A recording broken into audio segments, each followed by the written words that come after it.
Welcome to our living laboratory, where scientists from EPCOT and the U.S. Department of Agriculture are exploring innovative ways to produce bountiful harvests now and into the future. Wow, this looks nice and nice.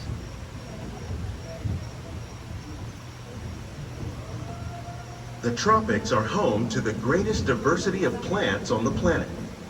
Many of these, like papaya, bananas, cacao, coffee, and rice, are well known around the world. These are just a few of the edible plants that have been an important source of nutrition for people living in the tropics. Many are rich in vitamins and minerals, while others are well adapted to growing in less than ideal conditions. Some, like the water lily, thrive in wet, swampy areas and waterways. All parts of this plant, even the flower petals, are edible. The starchy root of the plant has long been used to make flour for baking.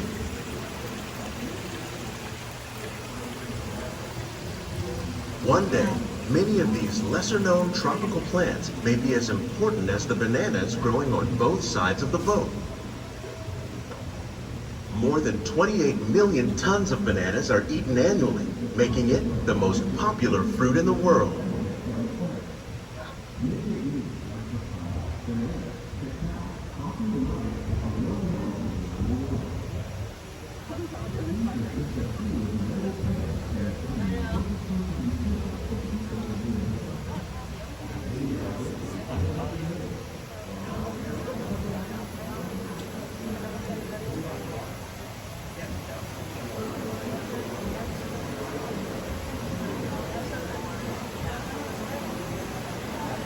When we mention farming, you probably don't think of fish, but fish farming, or aquaculture, accounts for nearly half of all the seafood consumed globally.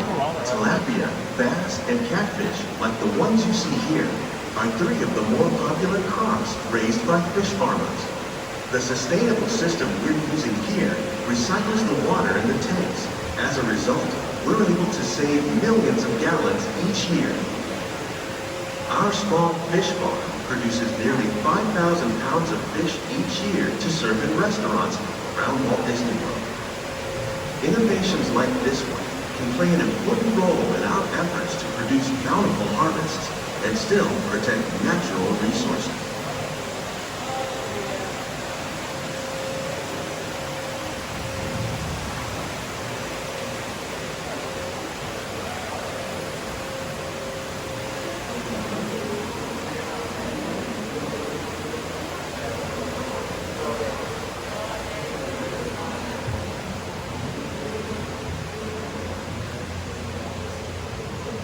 While there are more than 50,000 edible plant species in the world, most of us are only familiar with the handful that make up our everyday diet. The common grains growing here, wheat, maize, sorghum, and millet, plus rice, account for nearly 2/3 of our global food consumption. Learning how to increase yields of these staples is an important goal of research around the world.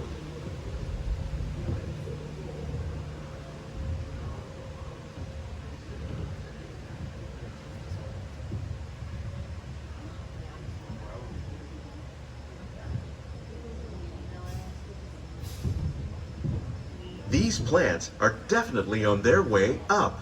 Innovative growing techniques like these increase yields while more efficiently using resources like water, fertilizer, and pesticides. Another innovation at work here is our integrated pest management program.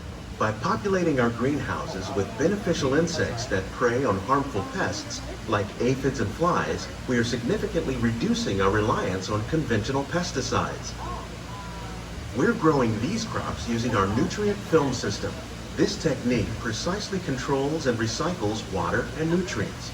With it, we can produce over 27,000 heads of lettuce a year in this one small area.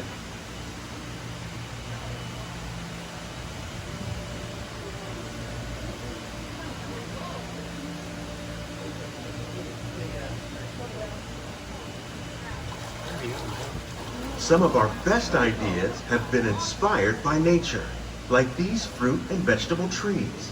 By growing these ground plants vertically, we can increase yields and better control diseases. These crops taste as good as they look. In fact, We serve more than 15 tons of produce from our greenhouses in restaurants here at the land every year.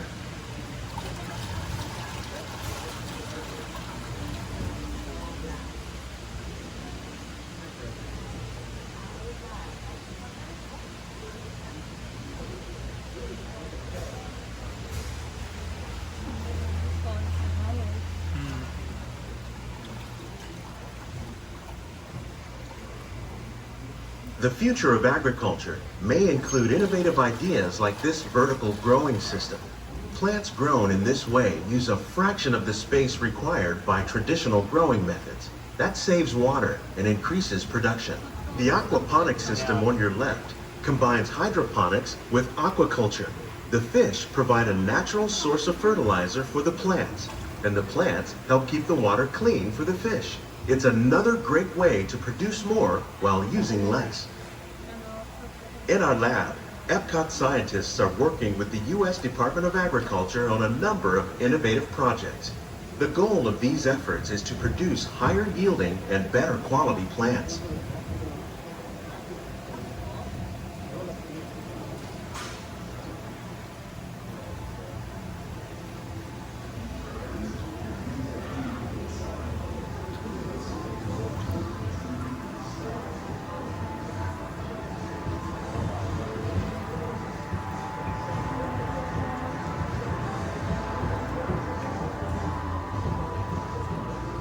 These greenhouses represent just a fraction of the work being done worldwide to produce bountiful harvests for our growing population.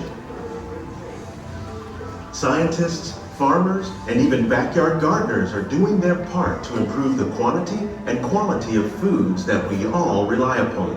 So thanks so much for watching. As you can tell, we didn't do the full ride this time because we always do the full ride. We just wanted to focus more so on the holiday changes for living with the land itself. So we were lucky enough. It was not a bad wait. It said about 20-25 minutes when we went on. It was like 10. It's less than 10 probably. So it was nice. We didn't get to see it in the best spot, but we made the most of it with what we had for both sides. So we just like doing both sides just so I can get a sense of what's on both sides itself. So I think it's always cute every year when they do something. It always seems to be a little different for decoration wise and light wise. So. They always do something for the greenhouse events. Yeah, in the greenhouse. And living with the land. It might be something small, like a little tiny area where they have that arch. Or will the change. The festival where they set the table. Yeah, Yeah. it varies. So I really liked seeing it during the holidays. It was nice to see it. It was nice to see it at night. We've seen it both at night and during the day as well. So this was nice to see it at night. I liked it at night better. I preferred it at night. You get to see everything. You get could to see more the of lights more. And it's still lit up fairly well around the whole area as Yeah. well. So I was really happy that we were able to go at night as well. Definitely worth checking out if you are in EPCOT. This is one of the other things. Figment, small little subtle hint. He has a little Christmas sweater or a sweater on it. But that's about it for that one. This one goes a little bit more where you have the lights all the way around and more of the decoration piece. And then Santa Mickey, would we say? I think he had a Santa hat. And there was a reindeer Mickey. And there's a reminder Mickey as well. He might not have had a Santa hat. No, reindeer Mickey did not have a Santa hat. Reindeer Mickey did not have a Santa hat. Reindeer Mickey had reindeer antlers. So that's what it was. So there's always these subtle hints and there's always these nice decorations that they have. So we're checking out, as I said, if you are in EPCOT, I think it's probably only going to happen until the end of December. December 30th.